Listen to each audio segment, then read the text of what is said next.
Bang, rekomendasi dry food buat kitten umur 4 bulan apa ya? Mau coba Purity Paw, ragu. Apa yang bagus? Oke, jadi dry food Purity Paw ini tuh dry food all life stages yang udah bisa untuk urinary support ya. Tapi dry food yang udah bisa untuk urinary support itu nggak terlalu dibutuhin untuk kitten kurang lebih sekitar 3-6 bulan. Ini baru benar-benar dibutuhin saat dia udah masuk birahi kedua sekitar 7-8 bulan.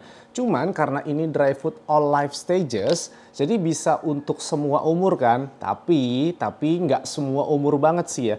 Menurut gue dry food all life stages, apapun mereknya, dia tuh ideal dari kucing usia 3-4 bulan. Kalau di bawah 3 bulan, itu bahkan idealnya masih pakai dry food yang untuk baby kitten atau dry food yang untuk mother and baby.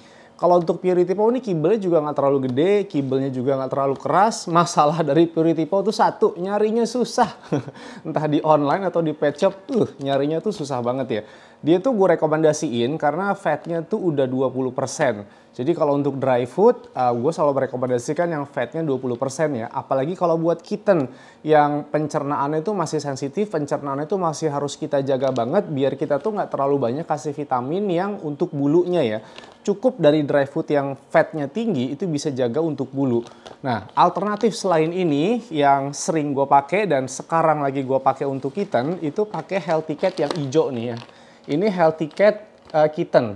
Jadi ideal dari usia 3 bulan sampai usia 6 bulan. Kalau mau yang lebih bagus dibanding ini, harganya juga lebih mahal dibanding ini, bisa pakai Pro-Plan ya. Ini ada Pro-Plan kitten.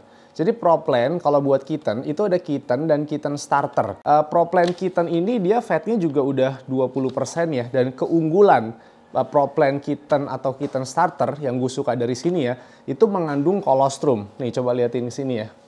Tuh dia mengandung kolostrum. Kolostrum itu bagus banget untuk imunitas ya. Dia mengandung lactoferrin sama immunoglobulin yang cuma bisa kita dapetin dari kolostrum. Selain ini yang harganya agak mirip-mirip bisa pakai Royal Canin juga ya. Antara Royal Canin Kitten atau Royal Canin Persian Kitten. Kekurangan Royal Canin Kitten itu fatnya seingat gue masih di bawah 20%. Kalau Royal Canin Persian Kitten itu fatnya udah di atas 20%.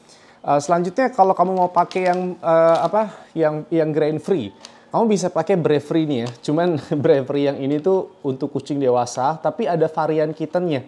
Kamu cek aja di keranjang kuning ya. Varian kittennya dia fatnya memang masih di bawah 20% ya. Fatnya 18%. Karena untuk kita cari dry food grain free yang fatnya tinggi, terus soluble fibernya cukup tinggi, harganya tuh agak mahal ya kalau kita mau cari yang 20%. Makanya agak susah. Ini baru dari makanan keringnya. Jadi kalau kita ngomongin soal makanan kucing itu kan nggak cuma makanan kering ya. Selain makanan kering ada juga makanan basah. Tapi kalau untuk gua wet food kalengan atau wet food yang pouch itu cuman untuk campuran vitamin bubuk aja. Jadi kalau untuk makanan basah, gue tuh di sini selalu sedia makanan basah yang untuk baby kitten. Walaupun gue kasihnya ke kitten atau bahkan ke kucing dewasa. Nih contohnya. Yang pertama Royal Canin Mother and Baby ya. Ini juga ada Super Cat Baby Kitten yang kaleng gede, ada Super Cat Baby Kitten yang kaleng kecil juga nih. Jadi untuk kucing dewasa pun dia tetap pakai yang baby kitten karena gue ngincer lembutnya ya. Untuk makanan basah gue saranin kalau mau pakai cara yang sama-sama gue dalam perawatan kucing itu cuman untuk ngasih vitamin bubuk aja. Jadi bukan untuk mengenyangkan ya. Terus selanjutnya dari real food. Kalau real food yang kita incar tuh dua ya. Yang pertama kebutuhan protein dan amino asid, terutama protein hewani nih. Kita nggak bisa bandingin sama dry food yang proteinnya tinggi ya. Kalau kita cari kualitas protein itu kita pakai real food, entah daging merah, kuning telur, ikan-ikanan atau pakai ayam. Yang kedua dari real food kita andelin nutrisinya, kayak vitamin B, vitamin D, B12 ya, termasuk zinc, copper, segala macam nutrisi yang natural yang lebih mudah diabsorb sama tubuh kucing dibanding vitamin yang sintetik itu ada di real food. Nah, kalau untuk yang mengenyangkan kucing itu antara dry food atau real food. Jadi kalau kucing kamu pengen bagus sebenarnya perbanyak aja real foodnya, bukan perbanyak wet food ya. Gue nggak rekomend sih untuk ngenyangin kucing pakai wet food kalengan ya. Pilihannya tuh cuma dua itu aja. Nah, sekarang setelah dari makanan, pertanyaannya kan memang cuma makanan kucing, tapi tanggung lah ya kalau kita nggak ngomongin soal vitamin kucing. Namun juga gue sekalian mau jualan gitu. Kalau untuk vitamin kucing, kita mulai dari jaga pencernaannya dulu deh, yang basicnya dulu aja deh. Ini untuk kucing yang nggak mencret ya, untuk kucing yang sehat. Kita tuh kasih probiotik dulu aja. Kalau untuk probiotik buat kucing sehat, bisa pakai yang ini nih ya. Ini tuh PetGlow Gastrozilla. Dia tuh ada beberapa strain probiotik. Nah ini nggak usah setiap hari sih dikasihnya ya, sekitar seminggu 3 kali atau seminggu 2 kali aja.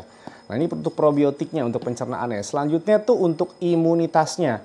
Kalau mau yang bagus ya, yang paling bagus untuk pertumbuhan kitten di masa Golden Age. Jadi masa Golden Age itu ya sampai dia birahi kedua atau birahi ketiga lah ya, pertumbuhannya itu lagi bagus-bagusnya gitu. Kamu bisa pakai colostrum nih. Nah ini tuh ada colostrum dari Our Daily Pets. Dia bahkan isinya tuh nggak cuman colostrum doang ya. Dia tuh isinya ada colostrum powder sama ada egg yolk. Jadi kombinasi antara real food si kuning telurnya ini sama colostrum. Colostrum itu kan superfood. Sebenarnya kalau untuk imunitas dari real food doang bisa sih ya. Karena real food itu kan ada protein, ada amino acid, ada vitamin A, ada vitamin D, ada zinc. Cuman kadang-kadang kalau kita pakai superfood, itu kita kasih superfood yang kita tidak bisa dapatkan manfaatnya dari real food tadi. Contohnya kayak colostrum ini ya. Karena dia mengandung immunoglobulin, dia mengandung lactoferrin, kan nggak bisa kita dapetin dari real food tadi. Nah selain yang gue sebutin tadi, kamu tinggal fokus ke 3 hal nih ya. Yang pertama antiparasit, obat cacing dan obat kutunya. Tinggal tergantung kondisinya gimana, kamu pisah aja antara obat cacing dan obat kutu. Yang kedua antibakterial sekaligus antifungal untuk mencegah kucing kamu kena masalah bacterial infection atau kucing kamu kena jamuran karena masalah fungus atau bahkan kena sinus ya. Yang ketiga tuh vaksinnya. Kalau vaksin ya serahin ke dokter hewan aja lah ya. Semakin lengkap vaksinnya semakin bagus. Jadi buat teman-teman yang baru pertama kali pelihara kucing, baru pertama kali pelihara kitten, nonton VT ini dari awal sampai habis itu udah cukup sih, perawatannya udah lengkap banget. Dan jangan lupa cek ranjang kuning, langsung di check out aja.